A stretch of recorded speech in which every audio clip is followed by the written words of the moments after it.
What if a name in the Bible was so feared it vanished from history itself? Meet Er, whose story was so dark that even God erased him. How could someone be so wicked that their very name was removed from the book of life? This isn't just about it's about divine justice and the mysterious ways God's plans unfold. Imagine if your actions were so consequential they echoed through eternity. You've never seen a story like this. It's a chilling reminder of the power and mercy of God. Stay with us as we unravel the mystery of and see how this forgotten name ties into the lineage of Jesus Christ. You don't want to miss this. Why would God choose to erase someone's name from the book of life? This isn't just a story about it's a story about choices and their eternal impact. Er's tale is more than ancient history. It's a reflection of how divine justice operates and why it matters to us today. As we delve into Er's life, we'll uncover the spiritual tension between human actions and God's ultimate plan. What does it mean for us when a name is wiped from history? And how does this connect to the lineage of Jesus Christ? These questions invite us to explore the profound nature of divine justice. Let's begin.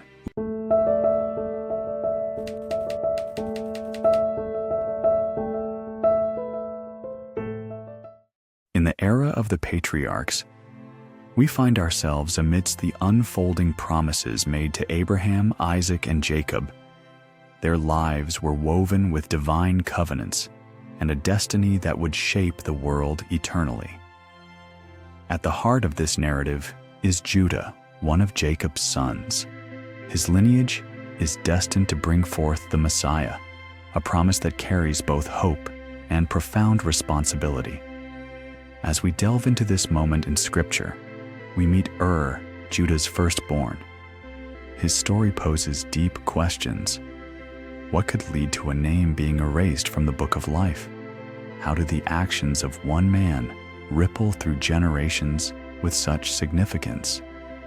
These questions linger, inviting us to ponder the nature of divine justice and human choice. Life beyond Eden was harsh and demanding. People lived close to the earth, their days filled with toil and tradition. Yet, amid this simplicity, the stakes were incredibly high. The choices made by each individual could alter the course of history, as seen in Er's tragic tale. Were there others whose stories were lost to time? How does Er's erasure impact the promise of a Messiah? Let's take a closer look. In the ancient world, a firstborn son carried the weight of his family's legacy on his shoulders. The firstborn of Judah, was no exception. Born into a lineage marked by divine promise, he was expected to uphold the honor of his family, a family that traced its roots back to Abraham, a man chosen by God to be the father of many nations. Imagine the pressure, the sense of duty that must have settled on from the moment he took his first breath. But what happens when the expectations of a sacred lineage clash with the choices of a flawed human heart? Er's story is shrouded in mystery and contradiction. The Bible tells us that was wicked in the sight of the Lord, but it doesn't detail his transgressions. What could have driven him to such a point that God deemed his life unworthy to continue? Was it arrogance, a sense of entitlement, or perhaps a rebellion against the very expectations that defined him? As the firstborn, was meant to carry forward the promise made to his great-grandfather Abraham. Yet, his actions led to his name being erased from the book of life, a stark reminder of how quickly divine favor can be lost. How does a man with such a powerful heritage fall so far from grace? And what does this mean for the promises tied to his family? The tension in Er's story is palpable. It raises questions about the nature of divine justice and human responsibility. How could someone so close to the heart of God's plan stray so far? And what does this say about the fragile nature of human obedience in the face of divine expectation? But the story wasn't over. Judah's decision to marry a Canaanite woman, Shua's daughter, was more than just a personal choice. It marked a departure from the path his forefathers had tread.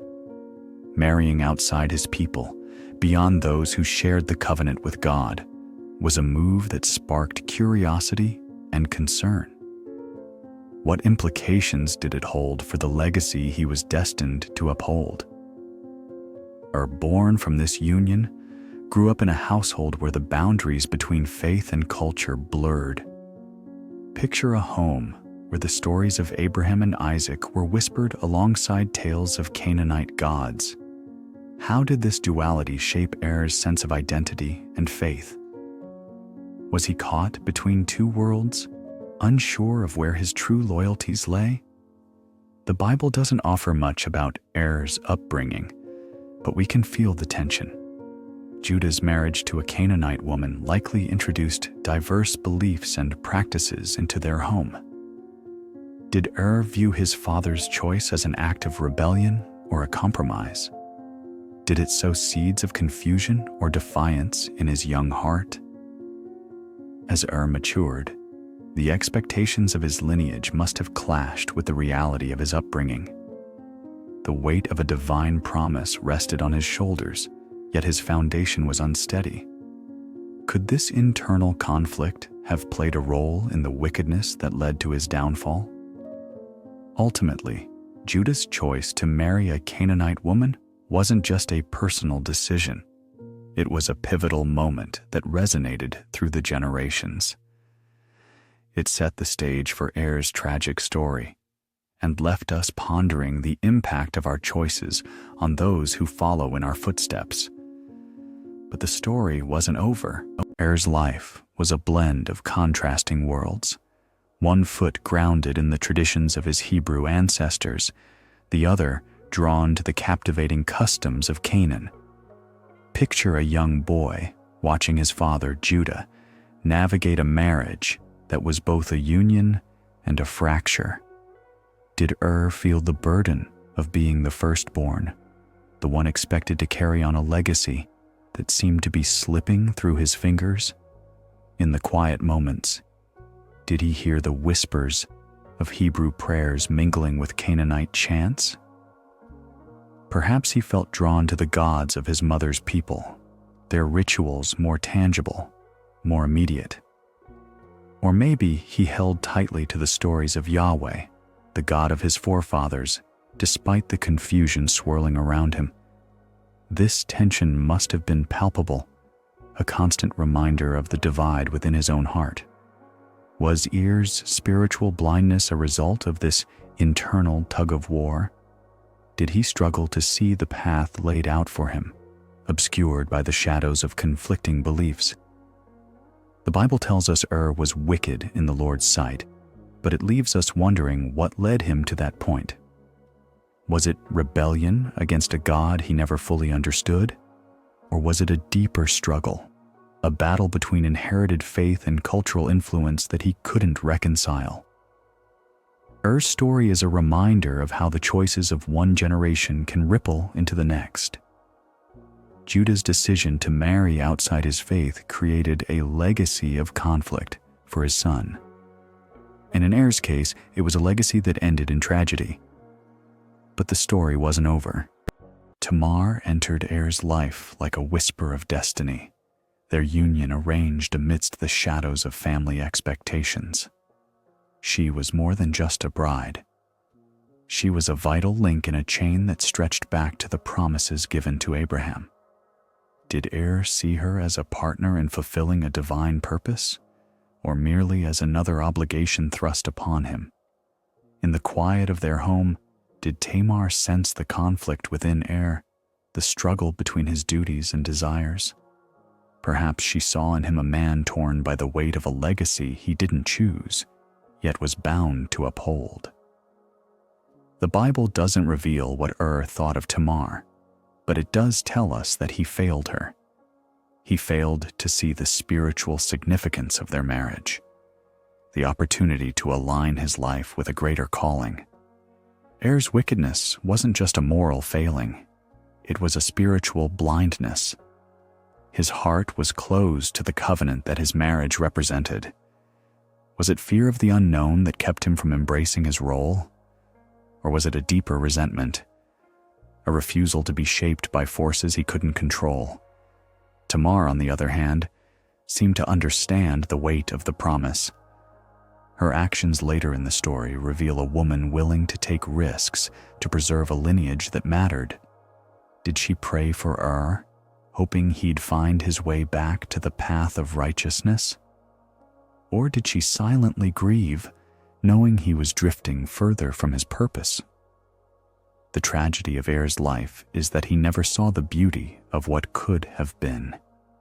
He never realized that in Tamar, he had a partner who could have helped him bridge the gap between his divided worlds. Instead, his story ended abruptly, leaving Tamar to navigate a future without him. But even in this loss, the narrative wasn't finished. In the wake of Er's sudden passing, the mantle of responsibility fell to his brother, Onan. This was a time deeply rooted in ancient traditions, where a brother's duty transcended mere family ties and became something sacred. Onan was called to marry Tamar, to ensure that his brother's name and lineage would not fade into oblivion. It was a call to honor, an invitation to embrace a role both challenging and profound. Yet, Onan's heart was not in harmony with this duty.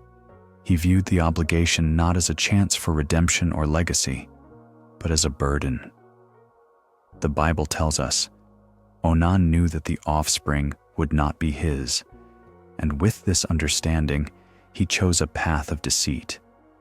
He went through the motions, but withheld the gift of life, ensuring that Tamar would not conceive. Why did Onan refuse to fulfill this duty? Was it fear of losing his own inheritance, or perhaps a deeper defiance against the unseen hand of destiny? His actions were a silent rebellion, a choice to prioritize his own desires over the greater good. In doing so, he too became blind to the spiritual significance of his role. The divine response was swift and severe.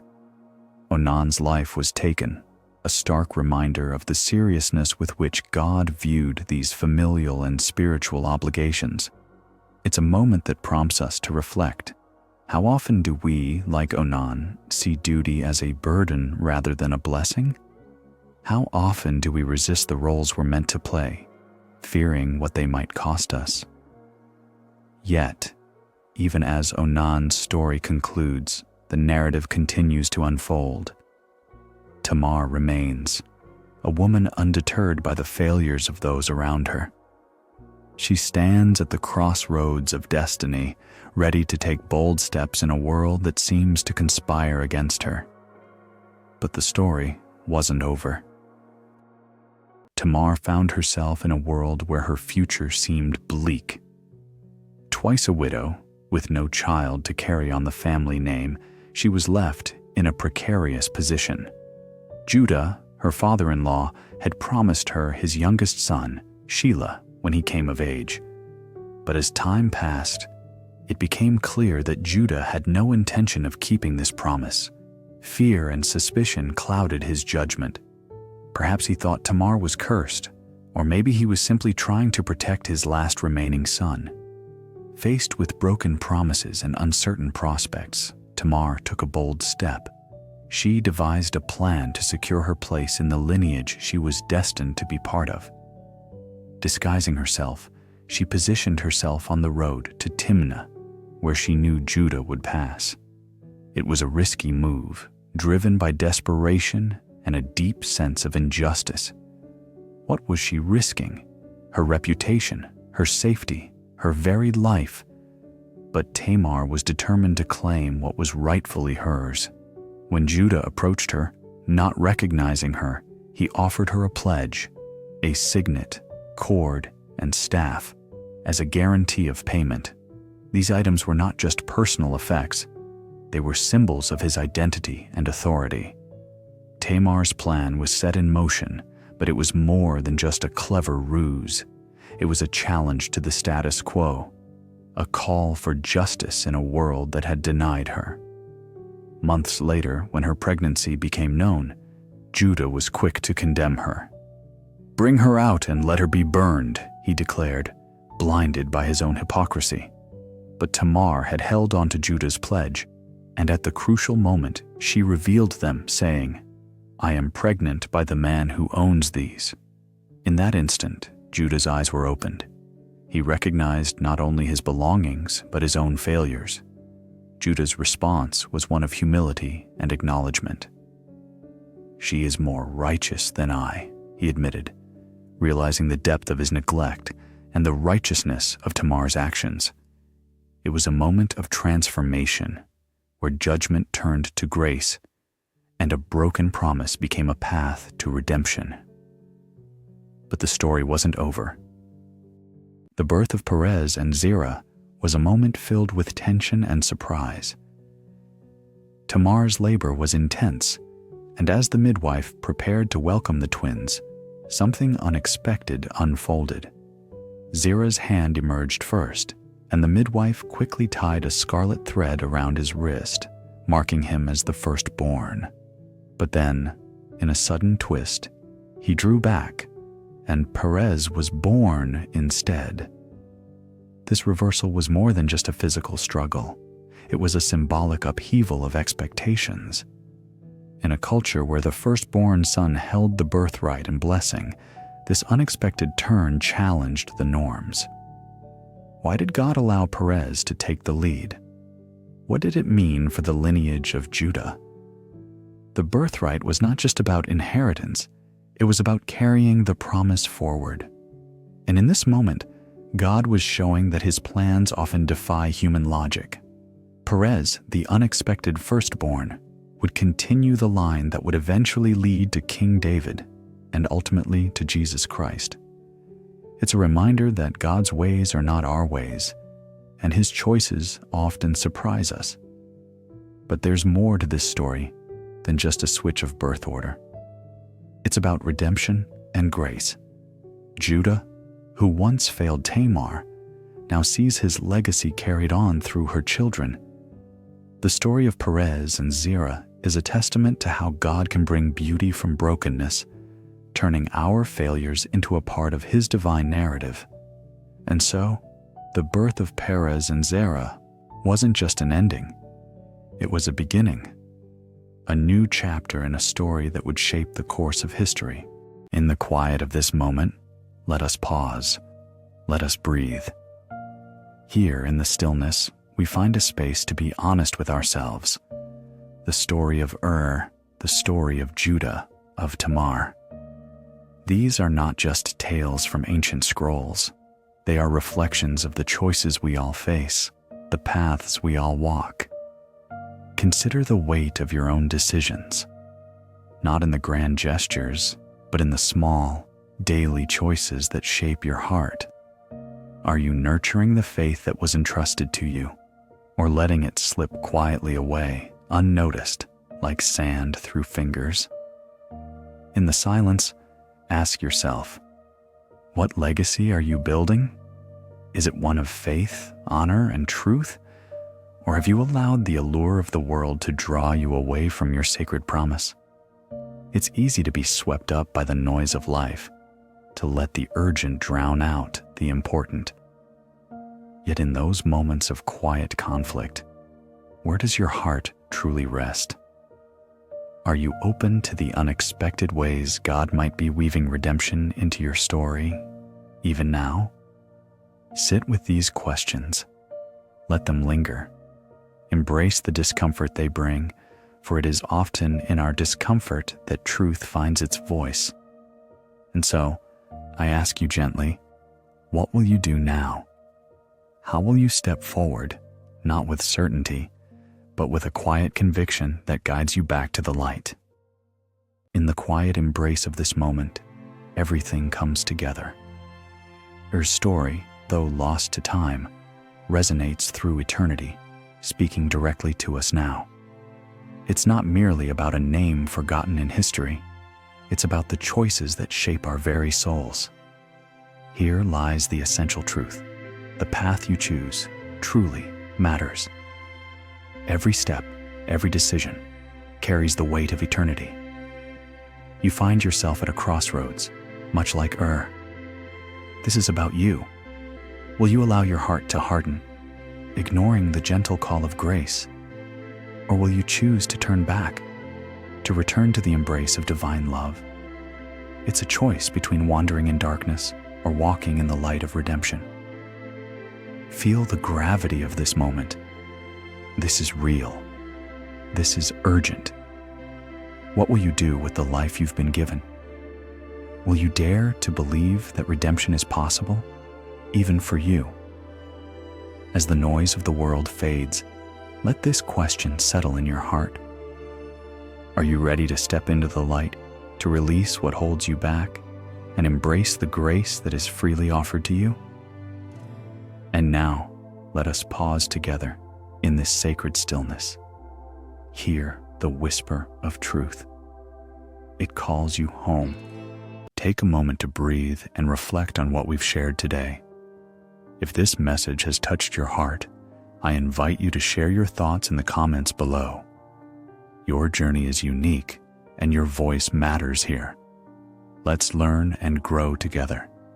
If you haven't already, subscribe to our channel. By doing so, you'll stay connected with a community that's walking this path alongside you, exploring the depths of faith and the mysteries of prophecy. We're here to support you every step of the way. Remember, you're not alone on this journey. Keep your heart open and your spirit curious. As we continue to explore these profound truths, know that you are always welcome to return, to reflect, and to walk together in the light.